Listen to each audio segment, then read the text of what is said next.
Voilà. Bonsoir mes frères. Il est donc bientôt 17h30. Je vous avais annoncé une vidéo avec un théologien d'envergure qui connaît bien les questions dont nous allons débattre, en particulier le sédévacantisme, qui connaît bien également la curie romaine, hein, c'est ce que l'on appelle un vaticaniste. Voilà.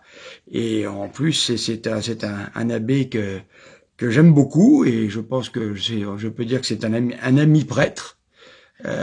Et je vais maintenant, eh bien, lui l'accueillir et lui poser une question sur la question du sédévacantisme. Bonsoir, monsieur l'abbé. Bonsoir, monsieur l'abbé. Comment allez-vous? Bien, je vous remercie. J'espère aller bien, comme vous. Très bien. Bah, écoutez, déjà, je vous remercie de votre disponibilité pour ma modeste chaîne. Vraiment, un grand merci. Alors, il faut que, pour simplement vous resituer le contexte, voici maintenant plusieurs semaines où je suis, disons, en discussion avec un sédévacantiste qui s'appelle Adrien Abosi, qui est un avocat. Je crois qu'il doit être de la branche de l'abbé Secada. Et j'ai pu remarquer quelque chose d'assez étonnant, c'est que tous ces gens, quand je discute avec eux, m'appellent monsieur. Alors, je suis étonné, car je suis tout de même prêtre, j'ai affaire à des gens qui sont apparemment plutôt des tradis, et ils m'appellent monsieur tout le temps. Alors, j'ai essayé de m'enquérir afin de savoir quel était l'objet de cette anomalie, enfin la cause de cette anomalie, et on m'a expliqué, eh bien, que selon eux, eh bien, manque de chance, je ne suis pas prêtre. Les évêques, apparemment, ne sont pas évêques. Alors, vous qui êtes un spécialiste de ces questions et qui êtes un théologien éminent, hein, je tiens tout de même à le dire, pourriez-vous, s'il vous plaît... Pardon? Vous êtes trop louangé. Ah, pas du tout, pas du tout. Voilà, vous savez que ce que je dis, je le pense. Voilà, la question que j'avais à vous poser, c'est la suivante. Donc, qu'en est-il du sacerdoce pour ces sédévacantistes? Comment se fait-il qu'ils m'appellent monsieur? Quel est le problème exactement? Apparemment, ça serait le problème. Ce problème viendrait d'un rituel réformé par le pape Paul VI. Voilà, je vous laisse la parole, monsieur l'abbé. Bon, je vous réponds, vous m'interrompez éventuellement si vous voulez des précisions. Oui, d'abord, juste pas une correction, enfin une précision. Vous associez cela au sédévacantisme. C'est pas tout à fait le cas dans la mesure, d'abord, où il y a des sédévacantistes, aujourd'hui italiens nouveaux, qui discutent pas du tout de la question des ordinations, et où il y a aussi des traditionnalistes, des catholiques traditionnels qui ne se veulent pas sédévacantistes et qui ont des doutes sur les ordinations sacerdotales et sur les ordinations nouvelles. Je parle d'un certain nombre de cas dans la fraternité Saint-Pédis où il y a eu, discrètement, mais réellement, quelques cas de réordination de prêtres venus du rite nouveau. Alors, ceci étant précisé, donc, le problème est le suivant. Le pape Paul VI, quand il a réformé le rituel d'ordination, n'a pas changé les formules d'ordination des prêtres, des diacres et des prêtres, mais il a changé la forme de l'ordination des évêques. Il faut savoir que le pape Pie XII, en 1947, dans la Constitution Sacramentum Ordinis, Sacramentum Ordinis, un lapsus qui est révélateur, vous confondez avec la principe conciliaire, le Pie XII, donc, pour trancher définitivement des discussions théologiques anciennes, avait déterminé quel geste, c'est l'imposition des mains, et quelle parole, au sein des préfats consécratoires de l'ordination des évêques, des prêtres et des diacres, constituait vraiment qui confère le sacrement, la forme. Et pour l'ordination, la consécration des évêques, c'était celle-là, dans la préface consécratoire: donne à ton serviteur la plénitude de ton ministère et paré des ornements de l'honneur le plus haut, sanctifie-le par la rosée de l'onction céleste. Une belle formule, ancienne, latine, parce qu'il faut savoir que les formules d'ordination divergent dans les rites catholiques. Orientaux, ils sont assez... Le pape aussi donc, a gardé celles du prêtre et de l'évêque, mais du prêtre et du diacre, mais a changé celle de l'évêque, et il a pris une autre forme puisée dans la tradition apostolique d'Hippolyte, laquelle forme a inspiré une partie des formes de consécration orientale, chez Alexandrie notamment. Voilà la formule de Paul VI.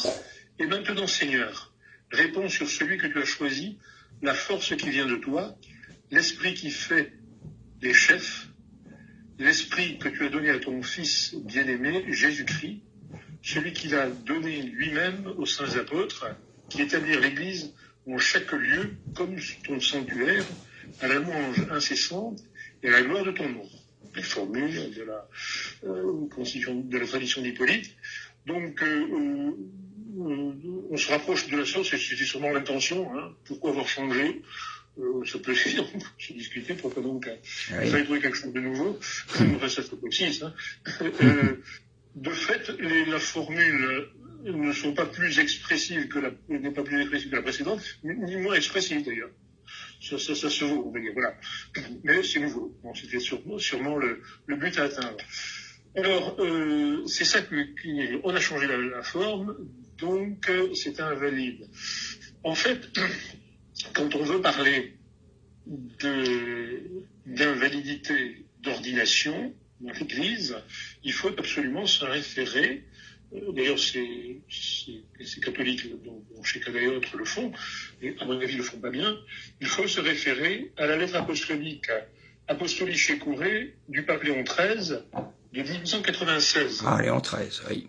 Voilà, qui concernait la nullité des ordinations anglicanes. Alors, c'est très intéressant, évidemment, puisque voilà, il s'agit d'ordination, et le pape a dit, elles sont nulles.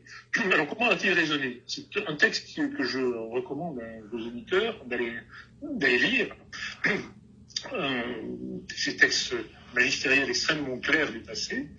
Donc, Léon XIII dit qu'il y a un problème pour les ordinations anglicanes, certains, notamment des prêtres anglicains prêtres entre guillemets, alors, qui veulent revenir dans l'Église catholique et qu'il faut qu'ils les réordonnent ou pas, dans un but déjà d'œcuménisme, certains ne voulaient pas les réordonner. Si, en principe, il faut le faire. Pourquoi? Alors, il explique que dans tout rite sacramentel, et notamment le rite d'ordination, il faut distinguer deux parties. La partie cérémoniale et la partie essentielle. La partie essentielle, c'est la matière et la forme, en l'espèce de la position de la main et les paroles qu'on dit avec. Après, qui vont avec. Et la partie cérémoniale, l'ensemble du rite qui explicite la partie essentielle. Donc, dans les ordinations anglicanes, il dit que cette forme qui est utilisée par les anglicans est assez succincte.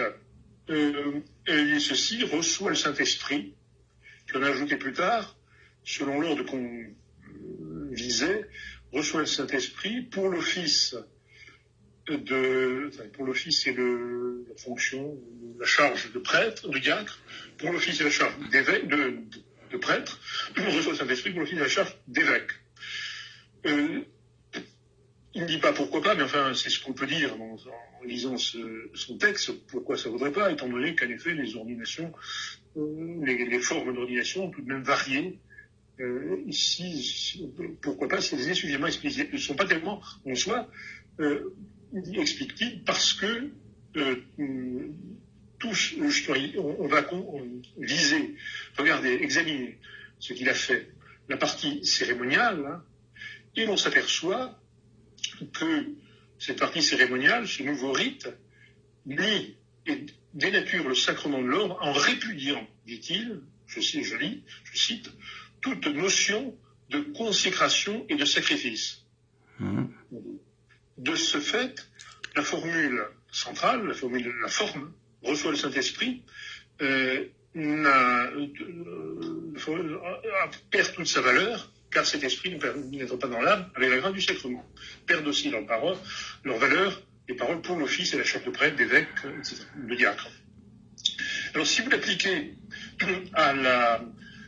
au rite de Paul VI, on peut d'abord, comme je vous l'ai dit, la forme a été prise dans la tradition hippolyte. Il faut discuter de la tradition hippolyte, tel terme qui n'était pas, peu importe. En tout cas, voilà, c'est une forme comme une autre, puisqu'elle se rapproche pas mal des formes orientales. Et d'autres, il faut donc considérer la partie cérémoniale.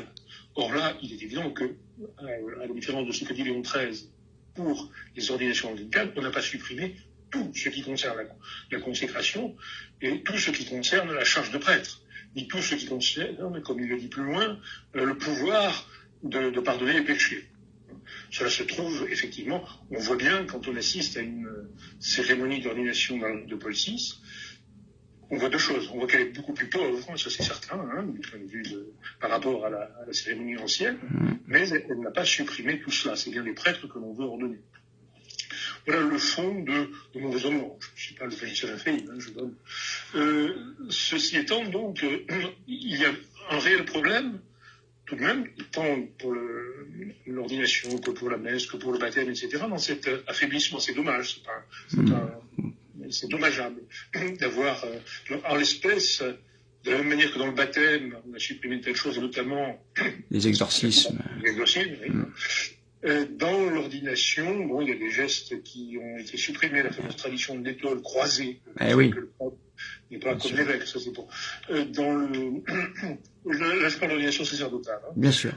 Dans la correction des instruments, c'est d'autres choses encore, mais le fait qu'on donne au prêtre, au nouveau prêtre ordonné, un calice plein de vin et avec une patène sur laquelle se trouve l'hostie, et l'évêque lui disait jadis, ou lui dit toujours, dans le rite traditionnel, recevez le pouvoir d'offrir un sacrifice à Dieu et de célébrer les messes pour les vivants et pour les morts. Oui, c'est magnifique ça.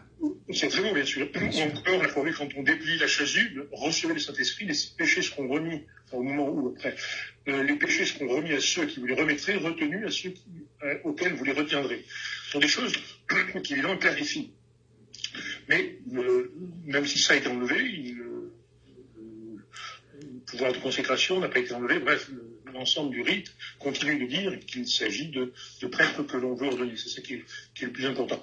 À la limite, on pourrait dire, si vous voulez, que, puisque ces choses sont affaiblies, que des prêtres, et je connais certains prêtres qui ont fait cela, ou même qui ont fait d'autres choses encore que je vais dire, pourraient, de la même manière qu'il est arrivé bien des prêtres traditionnels, qu'on leur apporte des enfants qui ont été baptisés validement selon le nouveau rite, et auxquels les parents demandent à ce qu'on fasse des cérémonies complémentaires, qui certes ne confèrent pas plus de sacrements, puisque le sacrement est donné, mais elles explicitent. C'est ça. L'exorcisme, notamment.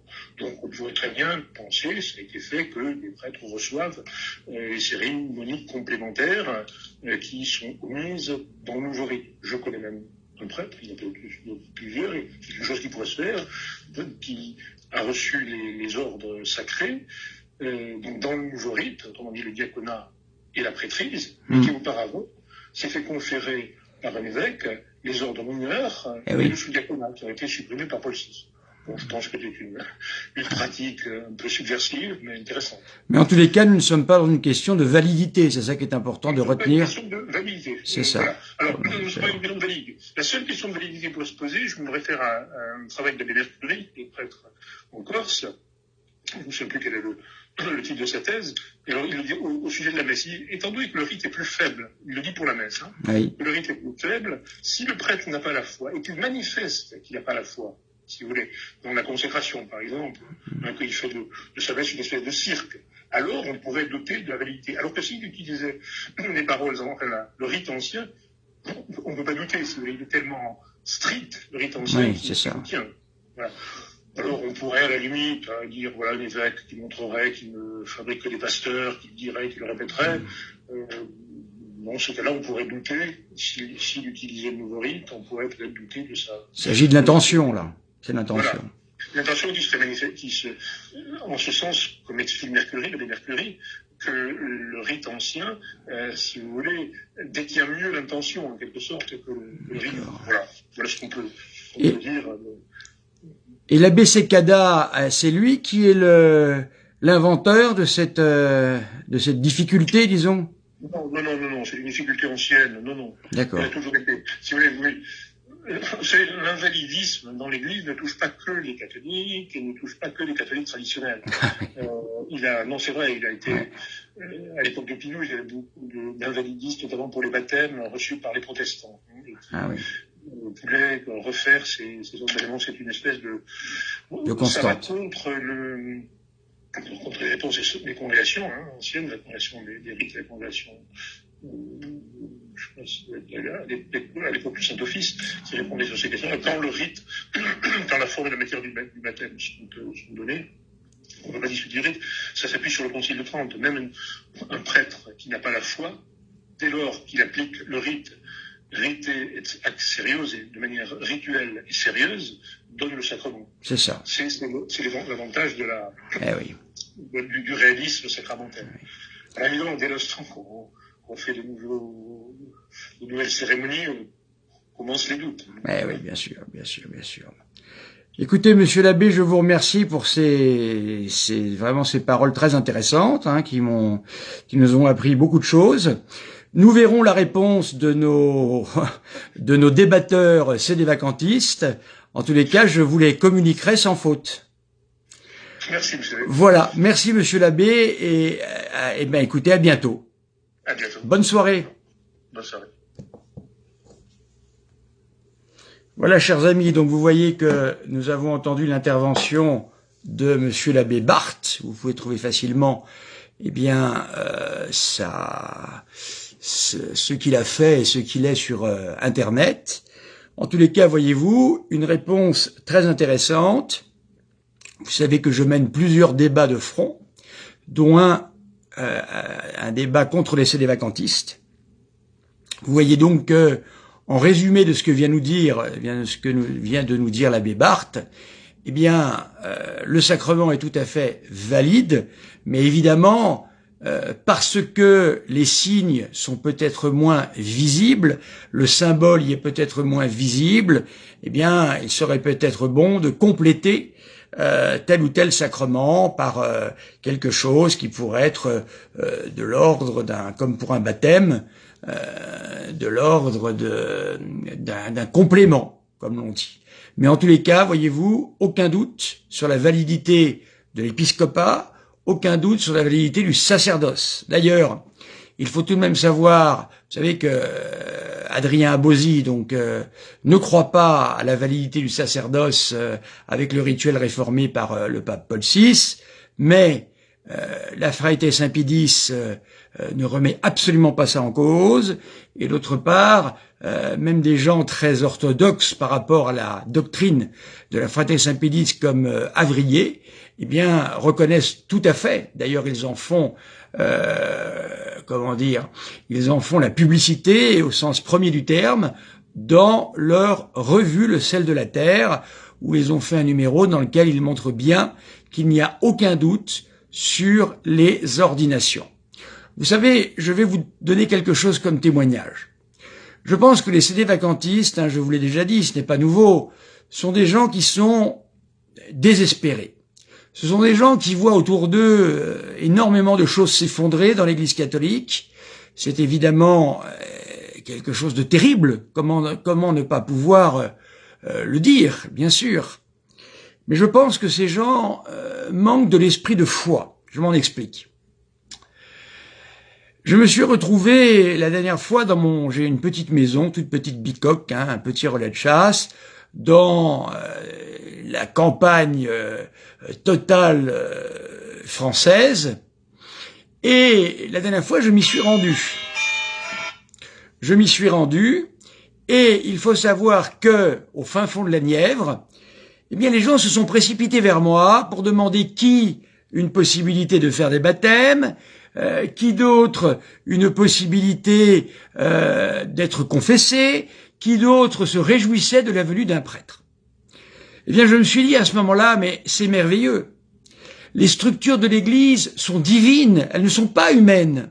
À vue humaine, c'est évidemment une catastrophe ce que nous vivons à l'heure actuelle. Mais à vue divine, pas du tout. Car, eh bien, les structures sont tellement fortes qu'elles perdurent, même dans une situation où les prêtres sont de moins en moins visibles, voyez-vous. Donc nous sommes vraiment à une période où il faut nous souvenir que l'Église est une institution divine. Ne pas douter, avoir la foi, c'est vraiment le plus important. Je pense vraiment que des sélévacantistes sont des hommes qui manquent profondément de foi, d'esprit de foi, et qui voudraient avoir un pape sur mesure. Mais même le jour où ils auraient peut-être ce pape sur mesure, et que ce pape sur mesure commencerait par condamner le sélévacantisme, que dirait-il? Je pense qu'ils sont pris dans une situation de laquelle on ne peut pas sortir quasiment. Voilà. Donc il ne reste plus que pour eux, eh bien, notre prière. Voilà, d'ailleurs, nous allons le faire. Je vous salue Marie, pleine de grâce, le Seigneur est avec vous. Vous êtes bénie entre toutes les femmes, et Jésus, le fruit de vos entrailles, est béni. Sainte Marie, Mère de Dieu, priez pour nous pauvres pécheurs, maintenant et à l'heure de notre mort. Amen. Que le Seigneur Tout-Puissant vous bénisse, le Père, le Fils et le Saint-Esprit.